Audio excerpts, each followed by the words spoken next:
안녕하세요. 디싱TV입니다. 오늘 디싱TV는 사용자 여정 지도에 대해서 다뤄보도록 하겠습니다. 디자인 싱킹은 5단계로 이루어져 있습니다. 먼저 공감하기. 자, 공감하기 다음에는 문제 정의하기. 문제 정의하기가 이루어지고 나면 그 다음은 아이디어를 발상하는 단계로 갑니다. 그 다음 아이디어가 발상되고 나면 이것을 시제품, 프로토타입으로 만들어냅니다. 자, 그렇게 만들어낸 시제품이 잘 되었는지 마지막 다섯 번째 단계에서 테스트하기 단계로 이루어집니다. 자, 디자인 싱킹은 이렇게 5단계로 이루어집니다. 그 중에서 첫 번째 단계인 공감하기 단계는요, 사람들을 유심히 관찰을 해서 이 사람들이 무엇을 불편해하는지, 무엇을 요구하는지를 알아봅니다. 또 사람들에게 가서 인터뷰를 해서 사람들이 무엇을 원하는지, 무엇을 불편해하는지를 알아봅니다. 그리고 직접 내가 그러한 체험을 통해서 어떤 것이 좀 더 필요한지, 어떤 것이 불편한지를 알아봅니다. 이것을 바로 통찰의 과정이라고 하는데, 이 공감하기에서는 이러한 통찰의 과정을 진행을 하게 됩니다. 자, 즉 많은 사람들이 동일하게 느끼는 문제들, 또 동일하게 느끼는 경험들, 이런 것들을 한번 해결해 보기 위해서 진행하는 첫 번째 단계가 공감하기 단계입니다. 자, 이 공감하기 단계에서는 어떻게 정해진 툴에 맞춰서, 어떻게 정해진 양에 맞추어서 관찰을 하거나 설문하지 않습니다. 또 설문조사를 할 때도 어떤 규격에 맞추어서 설문조사를 하지 않고요. 포커스 그룹을 딱 지정을 하는 것도 하질 않습니다. 자, 공감하기에서는 다양한 사람들, 많은 사람들, 다양한 사례들을 통해서 이것을 해결할 수 있는 방법을 찾아가는 것입니다. 이것이 바로 공감하기의 단계이죠. 자, 즉 공감하기는 대책 없이 사람을 관찰해 보고요. 생뚱맞게 한번 인터뷰를 해보고요. 사람들이 움직이는 자연스러운 행동들을 관찰을 합니다. 공감하기에서 이런 모든 것들이 관찰이 되고 그것에서 끌어나오는 통찰을 통해서 우리는 그 다음 단계인 문제 정의하기로 나아갈 수가 있습니다. 디자인 싱킹의 첫 번째 단계인 공감하기는 아주 중요합니다. 첫 번째 단계를 잘못 깨어버리면 그 다음 단계가 다른 방향으로, 우리가 의도하지 않은 다른 방향으로 흘러갈 수도 있겠죠. 그래서 이 공감하기 부분에서 사람들을 유심히 상세하게 그 속마음까지도 잘 읽어내야 될 필요가 있습니다. 그래서 이 공감하기에 사용되는 도구들은 다양하게 많이 있는데요. 오늘은 그 중에서 사용자 여정 지도에 대해서 다뤄보도록 하겠습니다. 자, 사용자 여정 지도라는 것은 고객이 서비스를 경험하게 되는 과정을 정의를 합니다.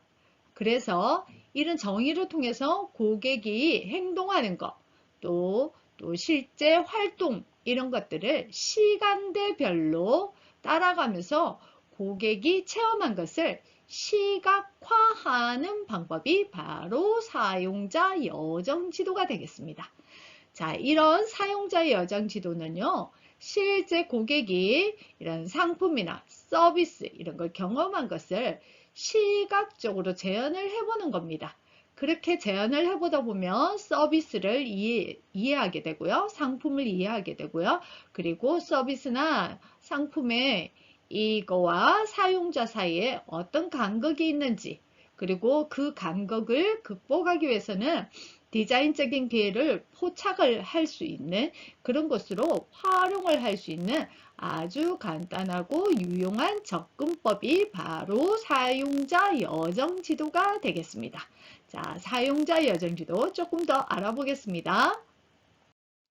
사용자 여정 지도는요, 수집한 정보를 바탕으로 해서 상단에는 고객이 경험하게 되는 그런 장소, 또 상품 또는 서비스, 이런 것을 왼쪽에서부터 오른쪽으로 시간 순서대로 작성을 합니다.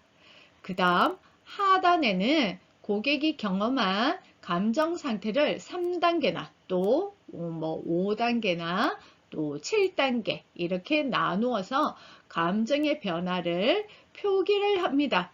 그렇게 해서 그 하단에 고객이 경험하는 불편한 점, 좋은 점을 이렇게 표시를 해서 확인을 합니다. 그렇게 확인을 한 것을 통해서 개선점을 찾아내는 것이 사용자 여정 지도가 되겠습니다. 그래서 사용자 여정 지도는요, 어떤 시간에 어떤 이유로 고객의 경험도가 만족이 높았는지 떨어졌는지 이것을 시각적으로 확인을 할 수가 있습니다. 예시를 한번 볼까요? 자, 어떤 학생이 등교를 합니다. 자, 등교길을 걸어가고요. 그 다음이 학교 가는 길이 나옵니다. 학교를 들어가서 이제 강의실을 갑니다. 자, 강의를 다 마치고 집으로 갑니다. 자, 시간대별로 왼쪽에서 오른쪽으로 이렇게 진행이 되었죠. 자, 적었습니다. 그 다음 여기는 만족도를 5단계로 나누었네요. 그죠? 5단계로 이렇게 나누었습니다. 자, 이렇게 해서 체험한 것을 이제 표시를 합니다. 먼저 등굣길 일어나서 일단 준비를 해서 나갔습니다. 이때는 보통이었대요. 자, 보통에서 이제 등굣길을 걸어가면서 등굣길이 사람은 많고 인도는 좀 좁아서 조금 불편해서 불만이 있었습니다. 자, 그 다음 학교 정문까지 가는데 이거는 뭐 고여기까지 간 데는 그럭저럭 괜찮은가 봅니다. 자, 그렇게 해서 학교에서 이제 강의실까지 가는데 경사가 심해서 올라가기에 너무 힘들었어요. 매우 불만이 되었습니다. 자, 이렇게 해서 강의실까지 가서 강의실까지 가는 게 계단이 너무 많아서 힘들었고요. 자, 강의실에서 집 갈 때는 내리막길만 있어서 편했습니다. 자, 이렇게 각각의 만족도의 점을 찍고 난 다음 이것을 이렇게 줄로 연결을 해서 이 사람의 사용자 여정 지도를 만드는 것입니다. 자, 이런 걸 한 사람 걸 하는 것이 아니라 여러 사람 걸 하다 보면 이 사용자 여정 지도에 점들이 다양하게 표시가 되겠죠. 그렇게 해서 좀 더 사용자들이 어떤 부분에서 만족해 하는지 어떤 부분에서 불만족해 하는지를 찾아낼 수가 있습니다. 이번에는 카페를 운영하는 사장님의 사용자 여정 지도를 한번 살펴보도록 하겠습니다. 자, 이분은 보니까 출근 준비부터 시작을 해서 퇴근 후까지를 사용자 여정 지도로 쫙 표기를 했습니다. 자, 그리고 만족도는 5단계로 진행을 했습니다. 자, 먼저 출근 준비를 할 때 처음부터 좀 불만이었어요. 왜냐하면 눈 뜨자마자 아내의 폭풍 잔소리가 시작이 되었다고 하네요. 그리고 출근길에는 더 안 좋아졌어요. 왜? 출근길에 너무 막히고 옆 차선에서 끼어들고 이래서 좋지가 않았다고 합니다. 근데 카페 도착해서는 좀 좋아졌어요. 일단 아내의 잔소리로 해방이 된 게 좋고 이런 청소하고 오픈 준비하는 게 재밌었는가 봅니다. 그죠? 그 다음 아주 좋아졌습니다. 카페를 이제 문을 열자마자 첫 손님이 방문을 했다고 하네요. 아주 좋았는데 그 다음 오전 타임은 쑥 내려가 버렸습니다. 왜냐하면 첫 손님 이후에 손님이 없었다고 합니다. 그 다음 점심시간 때는 만족도가 올라갔습니다. 점심시간 되어서 손님이 많아졌고요. 그 다음은 아주 좋아졌습니다. 손님이 물밀도 밀려오고 손님이 많아서 아주 좋았다고 합니다. 이제 퇴근 시간이 되었네요. 퇴근길에 조금 내려갔습니다. 왜냐하면 아내의 잔소리가 피곤하긴 하지만 또 이것보다 아이와 놀아줘야 하는 생각이 걱정이 되면서 내려갔다고 합니다. 근데 퇴근 후에는 다시 완전 내려가 버렸네요. 아내의 폭풍 잔소리가 시작되는 게 힘들었나 봅니다. 또 몸도 피곤했다고 하네요. 자, 이분이 만약에 카페 도착부터 마감까지를 만약에 했다면 이분에게는 오전 타임 여기에 첫 손님이 없는 이 부분을 어떻게 해결을 할 것인가 이걸 가지고 문제 정의문을 만들어낼 수도 있을 것이고요. 자, 그리고 오후 타임에서 마감까지 손님이 이렇게 많을 때 정신이 없는데 이때는 매우 만족이라고 했지만 이걸 좀 더 효율적으로 할 수 있는 방법이 무엇이 있을까? 이런 걸 찾아볼 수도 있겠죠.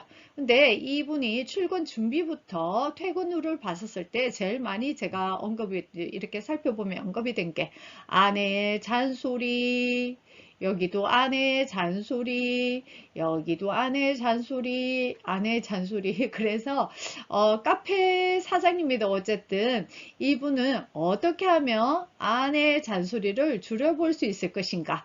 이 주제를 문제 정의문으로 삼아서 만들어봐도 재미있는 아이디어가 나올 수 있겠다라는 생각이 들었습니다. 자, 이렇게 사용자 여정 지도는요, 장소나 상품, 서비스, 이런 상태, 또 상황 등을 시간대별로 왼쪽에서부터 시작을 해서 오른쪽으로 시간대별로 상황들을, 상태들을 정리를 합니다. 체험한 것, 경험한 것을. 자, 그 다음, 또 하단에 왼쪽에서는 감정 상태를 합니다. 지금은 5단계로 나눠져 있는데 3단계가 될 수도 있고요. 5단계로 할 수도 있고 또 7단계로 좀 더 세분화할 수도 있습니다. 이렇게 해서 현재의 요 상황, 요 상태에서 나의 감정, 또 사용자의 감정이 어떤지에 따라서 점을 찍고 그 점 찍은 부분에서 그 사람이 느꼈던 그들 마음이나 또 그 상황이나 태도나 행동들이나 이런 것들을 정리를 합니다. 그렇게 정리를 한 점을 따라서 선을 그어 보는 것을 사용자 여정 지도라고 합니다.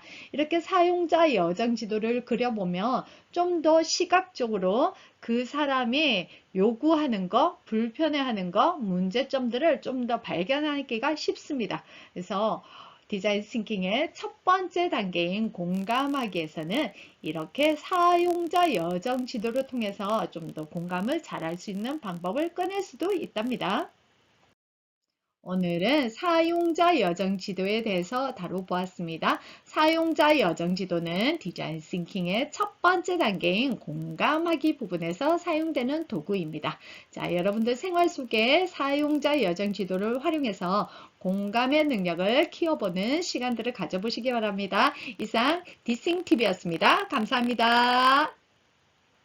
디자인 싱킹에 대해 더 알고 싶다면 디자인 싱킹 교육의 모든 것 책을 참고로 하세요. 생활 속에서 공감하고 발상하고 제작하는 디자인 싱킹의 생각으로 확장시켜 보세요. 이상 디싱TV였습니다. 감사합니다.